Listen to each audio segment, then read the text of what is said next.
running their permanent road courses like Mid-Ohio. But we put them on a lot of temporary street courses as well. They'll be going to Toronto in July. They, of course, pick the season up at St. Petersburg.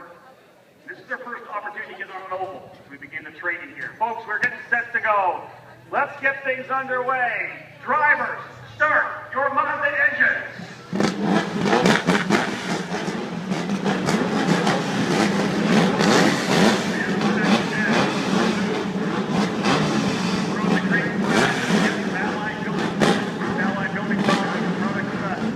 USF2000 Oval Challenge. Mike Keary, he'll be given the green flag and the power to start this.